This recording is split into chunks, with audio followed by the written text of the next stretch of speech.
Good morning. Hey, you over there. Don't I know you? Yes, you have to be able to recognize the person from across the room, though. Oh, yes. Good morning, everybody. And this is Denée, and I am joined by my husband, Glad to be here. Doug Excited. King. Yes. And the reason this may be like, if you're listening to this podcast from the Presence podcast, you're probably like, what are they doing? I know who they are. But this is a big day. We are going to put this podcast both on the Presence website, which we'll talk about in a minute, as well as my podcast, Love Thy Number. So this is the day we decided to get married. No. Yeah. Yes. That's the way a 7 would introduce today's topic. Yeah, something new. Something Yes, and fun. Yes. So that everyone would say, what are you talking about? No, Doug and I have been married forever. Actually, we just celebrated our 23rd down in St. Thomas, Yes, we did. Great place to celebrate. where we've celebrated many an anniversary. Yes. But, yeah, the reason I said we're getting married is because what we're actually doing is, after all of these years of talking about how both of the areas that we work in separately really are a beautiful marriage together. And we're going to talk about that. We're going to talk about spiral dynamics in a minute and the Enneagram. But I have to be honest, babe, I'm actually a little bit anxious Yeah? about this conversation. I called it my coming out. Yes. And by coming out, I mean on my Love Thy Number podcast, I've really been kind of nebulous on how I see the spiritual aspect of the Enneagram. It's not that I don't understand it, but I really have just kind of laid low on that topic. So I kind of want to start over. And I really want to use Love Thy Number and this platform to share where I see the spirituality and the spiritual path in the Enneagram. And, we've talked about this so much. The Enneagram is used by many religions. But there are many who consider themselves to be spiritual but not religious. Yeah. And that's where I'm coming from. So if you've been listening, of course, on the Presence podcast, you're like, yes, we've been talking about this for years. Right. Right? Sure. So even though my evolutionary journey in spirituality, as was yours, we began in the Christian religion or the religion of Christianity. And I have nothing negative to say about those who are still a part of Christianity or any religion or no religion. But this is to say, you can use the Enneagram whether you're a Baptist or a Methodist or a Catholic or a Protestant, anything.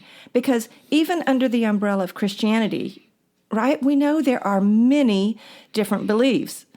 And so you and I would call what we see as transreligious. Yes. And this is why I see the spiritual values of the Enneagram as universal to all people. Yeah. Does that make sense? Yes. And I like the word values. You and I will be talking about values quite a bit as we go along in this series. Yes. And so Doug and I work together. Mostly he's the face of the organization, the nonprofit we have called Presence. And so really I've kept my work with the Enneagram separate from Presence.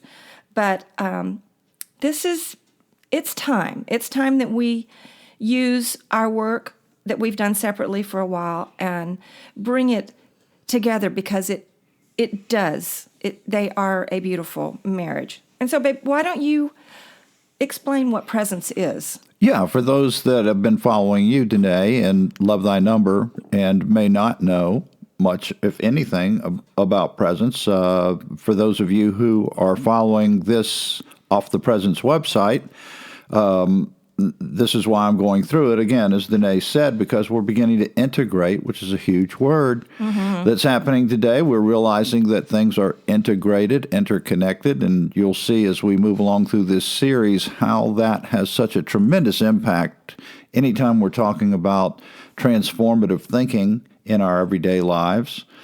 But on the present site, if you look at the website, we say that we are a nonprofit organization contributing to the developmental evolution of individual and collective spiritual consciousness. There's a reason why that's right up front, that we're talking about both the individual and the collective consciousness. You'll see why as we develop this conversation further today.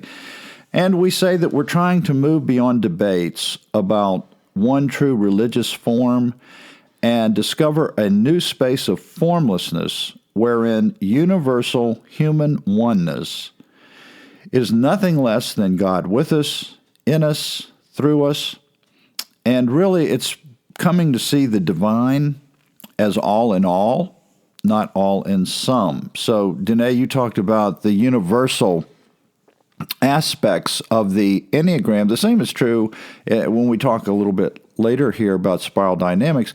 These are universal principles. And so, yeah, you could be in Judaism, you can be in a Buddhist, or you could be of one of many, many denominations within the religion of Christianity. But the values, the spiritual values that we're talking about, both from your perspective and your studies in Enneagram and mine primarily coming from Spiral, are universal spiritual values. And, you just hear these words like unity consciousness. Right, yes. There's such a feeling, a need, really, a hunger and thirsting, if you will, for this type of conversation. So, yeah, that's where we go with presence, and of course, it digs down very, very much from there.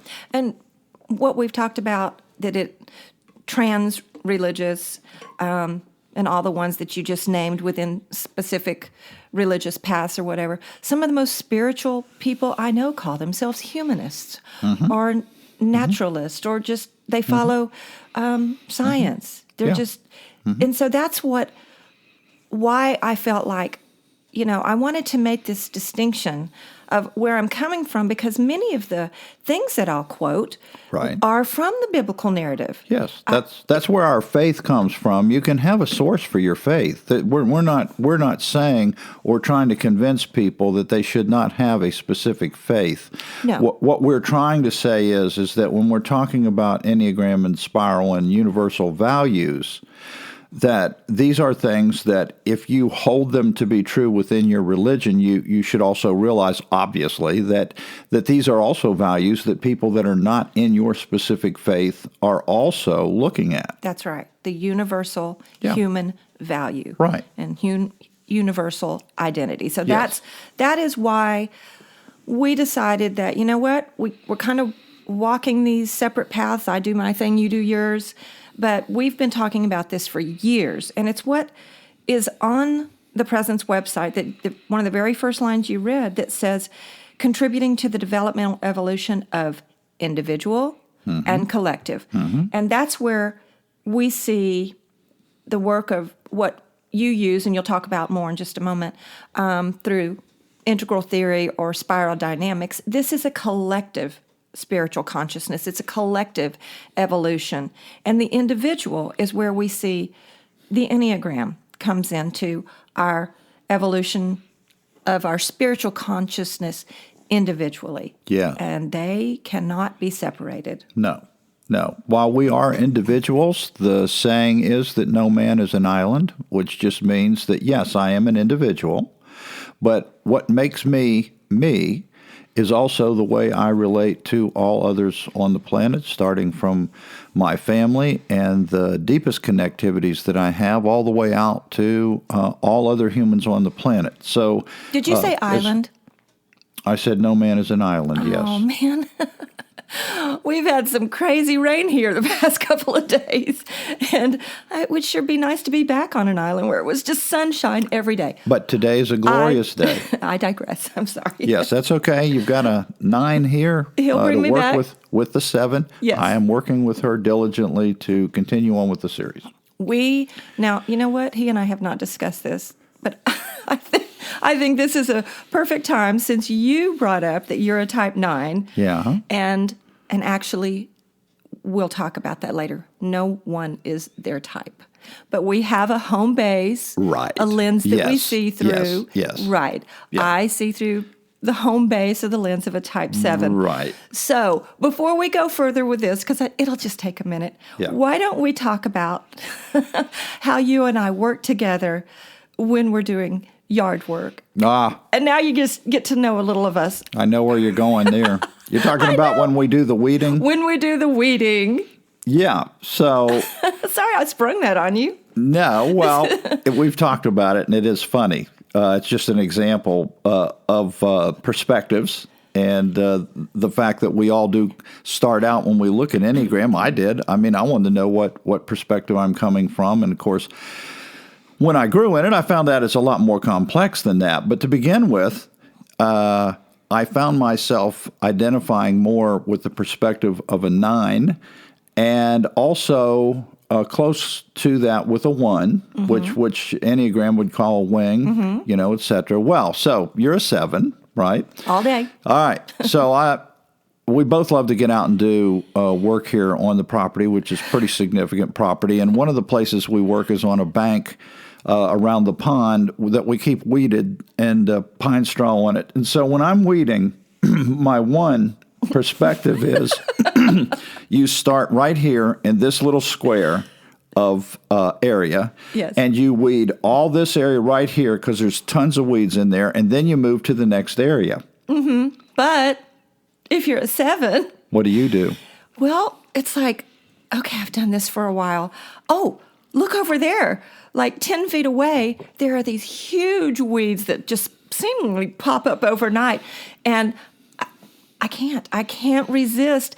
I'll say, I probably never even say it to you. I just kind of sneak off. And let me tell you, if you want to test your marriage or grow in your marriage, let's just say that, spend some time in yard work together and find out what makes the other one crazy and why. Honestly, when we began to talk about the Enneagram and you began to understand, oh, okay, I see. She needs to have the freedom to do all the things whenever she wants. Exactly. And you understood where I was coming from. So when we address the weeding now and we go out to do that, and that's a simple thing, right? It's like, no big deal. But it is an indicator of how deeply your particular perspectives can run and why you do things a certain way. It's the old thing of people realize when they got married, my family does Christmas this way. No, my family does it this way. And so the argument is over what's the correct way. Well, it's not a correct way. Your family does it wrong. Right. No, but I'm honestly, when we began to talk about this and he would be like, look, why don't we just work in this area and get this one done? And eventually, as we have conversation every morning over coffee, this came up and he was like, I totally understand why you do, and we always get it all done, and he does not get frustrated with me, and I don't get frustrated with him anymore. We just, it's a very small thing, but anyway, that's our 7 and 9 part of our story, and we're going to come back. I know I took us off track, but that's not unusual either.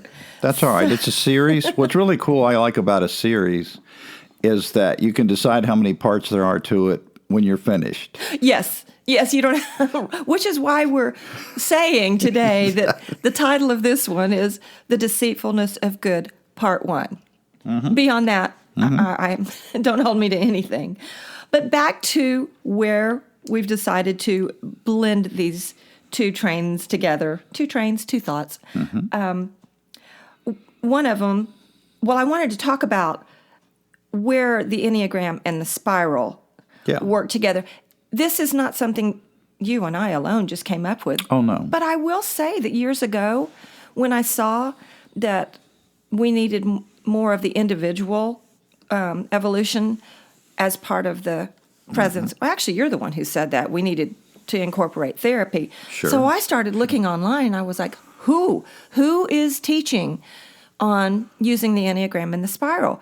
And honestly, the only person I could find was a woman named Deborah Uten, who I have followed her work for years, and I am quite honored to say I think we can call each other friends now. Oh, yeah. Yeah, you guys are. And what's really fascinating about that is how obvious it would seem that more people are not seeing the relationship between the two. But yeah, Deborah Uten, of course, you got us an opportunity to go up and spend a little time with Deborah. We did. We went last week up to where she's has one of her homes in Asheville, North Carolina.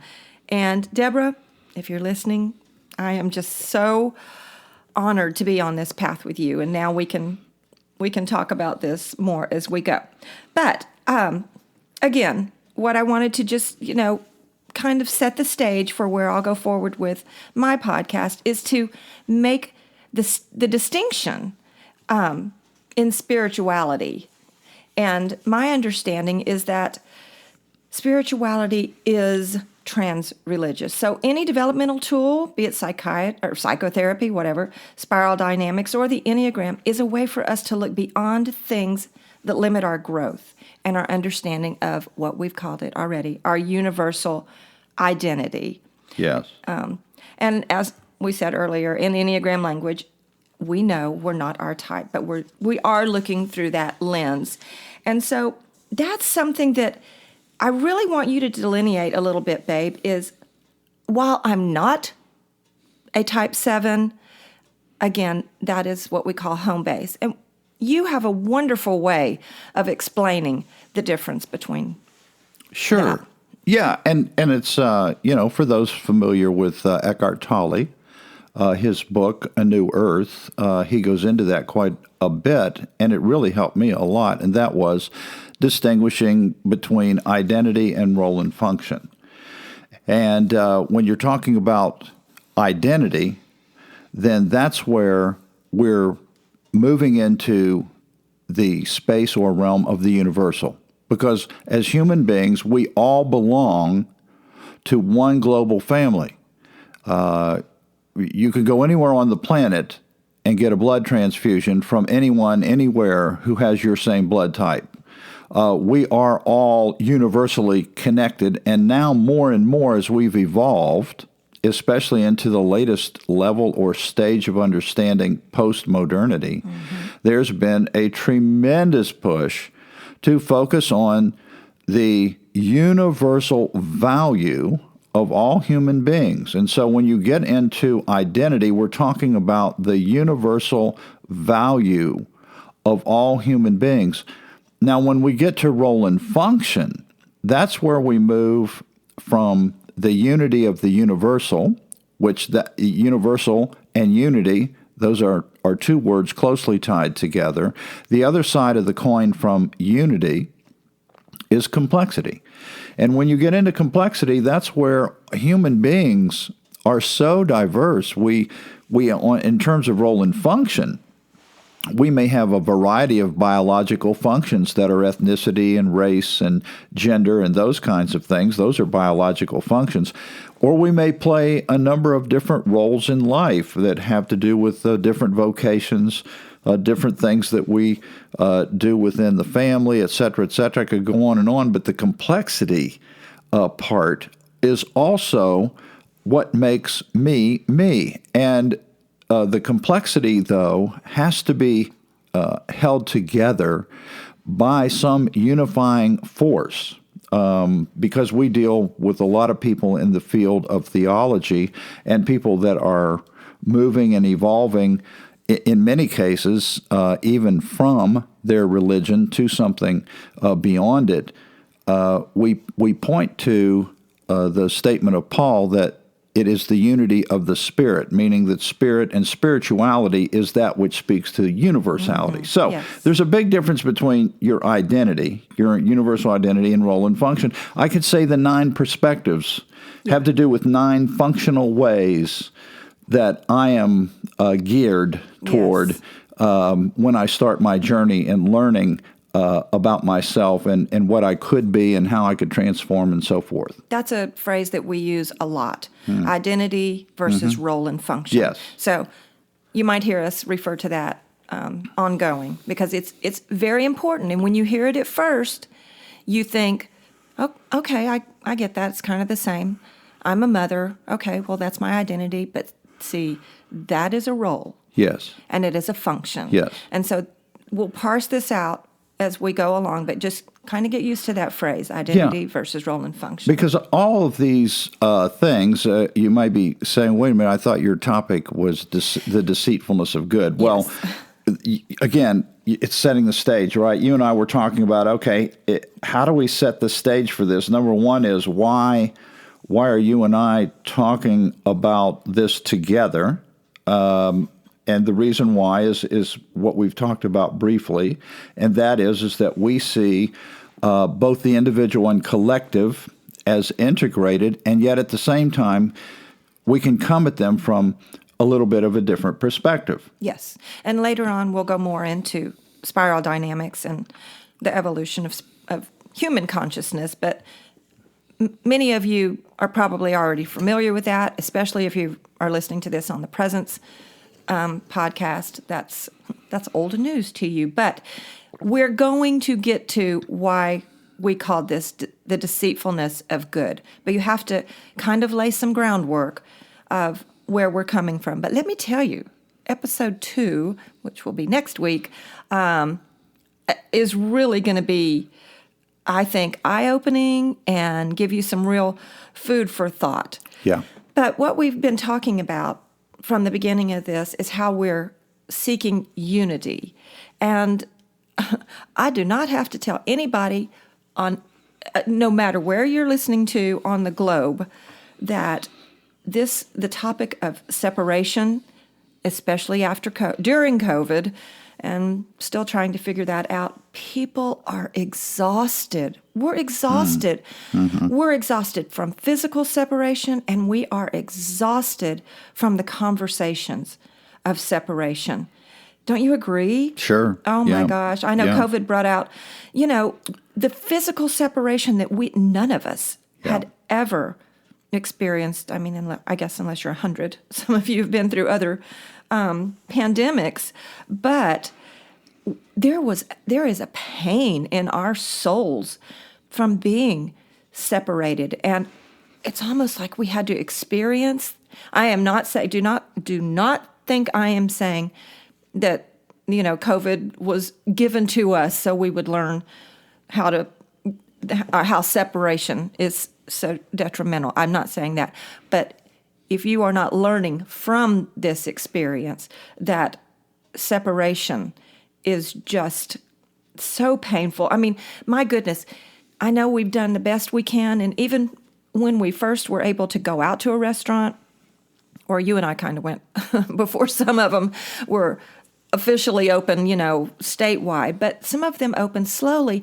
And so I know we went to this one restaurant and they had these partitions up. Yeah. Which was weird. So like we were kind of just in our own little booth. Mm-hmm. But there's just something about going out to a restaurant that's like, it's experiential. You're with a group. You feel connected. And no, we walked in, it was like we ate our food, but the feeling, that heavy feeling of separation was just looming in the kids in the classroom.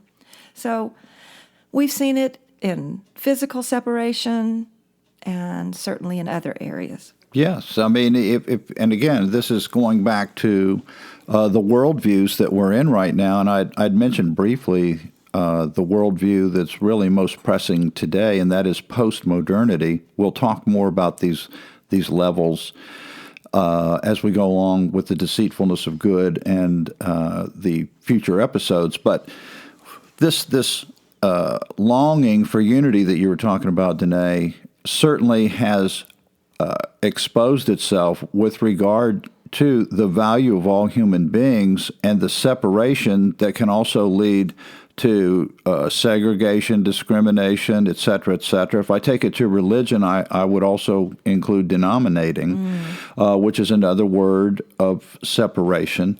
And when you look at this, even from an old story, most people, even if you're not a Bible person, are familiar with the prodigal son parable that was told. And in that story, when the prodigal son returns home, the father of the prodigal son says, "This my son was dead, now he's alive." Mm-hmm. And this is again showing that our nature is the nature of unity. What we all long for deep inside is that unity. Now, there are things that get in our way, and they cause us to regress in our thinking and to become more egocentric in the way we interpret our identity as being different. We'll talk about that as we go along in future episodes. But if you look at everything under the sun, I mean, how many conversations has everybody out there been involved in that had to do with the separation of politics? Good gravy. I heard something about that. Yeah, and it's caused a lot of emotional strain and stress within families and friendships and whatever. So you know the pain of separation that comes from that. And even with my work in the realm of world religions, I do a lot with all different types of world religions. And there's an Academy of Religion that meets once a year, has a convention of about 10,000 people from world religions all over the planet. And I'm part of, participated in a new group that's one of hundreds of groups that meet at these things, and it's called Theology Without Walls. And so now you have theologians who typically wrote from a specific perspectives to defend either their religion or maybe within Christianity their specific denominational stance on things. But now you have people desiring a theology without walls. Mm-hmm. Walls separate. This is that longing to move beyond separation and the things that separate us. And as crazy as it is, what we will discuss in future episodes is the deceitfulness of good is actually behind a lot of the things that manifest at the end separation between us all. Mm. And teaser. That's it. Yeah, got to have a commercial for next week. Yes. So we're just going to go ahead and wrap this episode up. If you have any questions, you are welcome to email us, and we'll try to get to them. Doug does that all the time on the Presence podcast. He has his presentation and his information, and many people will email and go, "What did you mean by this?" So he'll address that in future episodes. And so the same here. Whichever side you're listening, even if you're from the Presence podcast and you're like, "What is the Enneagram?" Well, we will talk more about that. But I love how we have been able to see through this conversation, through all of our life experience, and it's no coincidence that we're at this place and this time. We have experienced physical separation, we've experienced emotional separation, and all of the depth of those different types of separations. The theology without walls is trying to get beyond these types of separation. And so the question is, how? How can we move beyond separation and beyond the old attachments? So what we're going to do next week is we're going to talk about how we see the deceitfulness of good in the defense mechanisms of each Enneagram type. That'll be fun. And from the theological side, from which religions come, I will also be showing how the deceitfulness of good is something that manifests in people who have sincere, heartfelt desires with regard to their religious affiliations. And so we're going to pull it all together, both from a worldview, where you'd find religions in a worldview, and from individually what we do with our individual perspectives coming from the Enneagram side. So we'll look at the deceitfulness of good, both from a worldview standpoint and from an individual standpoint. I think this is fantastic. I mean, we've already talked about this for a long time, so I'm very excited to get to next week's. But to wrap it up for today, I'm just going to quote the last couple of lines of a very famous poem by Maya Angelou. I would suggest you look it up because it's just, the whole thing is beautiful. But at the very end, she says, I note the obvious differences between each sort and type, but we are more alike, my friends, than we are unalike. We are more alike, my friends, than we are unalike. Thank you for joining us on and being here for our wedding day. No, for the launch of these two paths that we think are time to come together. Until next time, I hope you find the light within yourself and shine it bright for all to see. See you then. Bye.